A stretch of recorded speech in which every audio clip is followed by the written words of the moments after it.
Welcome back to my channel. ನಾನಿವತ್ತು ಬೇಳೆ ಸಾರನ್ನು ಮಾಡೋದು ಹೇಗೆ ಅಂತ ಹೇಳ್ಕೊಡ್ತೀನಿ. ಇವತ್ತು ನಾನು ಬೇಳೆ ಸಾರು ಮಾಡಲು ಬೇಳೆಯನ್ನು ಮತ್ತು ಟೊಮೆಟೊನ ಅದರೊಳಗೆ ಹಾಕಿ 4 ವಿಸಿಲ್ ಕುಕ್ಕರ್ನಲ್ಲಿ ಸೀಟಿ ಹೊಡೆಸ್ಕೊಂಡಿದ್ದೆ. ಈಗ ಅದನ್ನು ಸಣ್ಣಾಗಿ ಮಾಡ್ಕೊತಿದ್ದೇನೆ. ಆನಂತರ ಒಂದು ಬಾಣಲಿಗೆ ನಾನು ಎಣ್ಣೆಯನ್ನು ಹಾಕೋತಿದ್ದೀನಿ. ಎಣ್ಣೆ ಕಾದ ನಂತರ ಸಾಸಿವೆ, ಜೀರಿಗೆ, ಕರಿಬೇವಿನ ಸೊಪ್ಪು ಹಾಕ್ತಿದ್ದೇನೆ.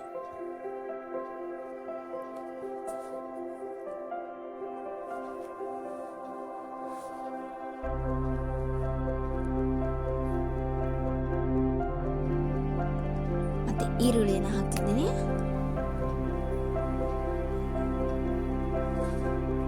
ಮತ್ತೆ ಬೆಳ್ಳುಳ್ಳಿಯನ್ನು ಹಾಕೋತಿದ್ದೇನೆ.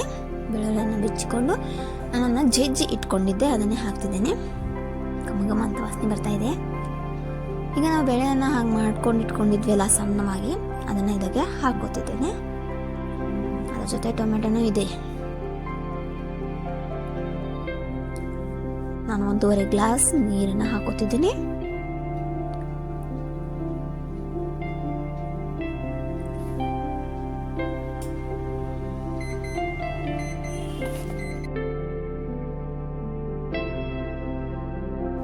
ರುಚಿಗೆ ತಕ್ಕಷ್ಟು ದಪ್ಪ ಉಪ್ಪನ್ನು ಹಾಕ್ತಿದ್ದೀನಿ ಮತ್ತು ಕೆಂಪು ಖಾರವನ್ನು ಹಾಕ್ತಿದ್ದೀನಿ. ನೀವು ಖಾರ ಜಾಸ್ತಿ ಆಗೋದಾದರೆ ಒಂದು ಸ್ವಲ್ಪ ಹಾಕ್ಕೊಳ್ಳಿ. ನಮ್ಮ ಮನೆಯಲ್ಲಿ ಜಾಸ್ತಿ ತಿನ್ನೋ ಕಾರಣ ನಾವು ಖಾರವನ್ನು ಜಾಸ್ತಿಯಾಗಿ ಉಪಯೋಗಿಸ್ಕೊಳ್ತೀವಿ.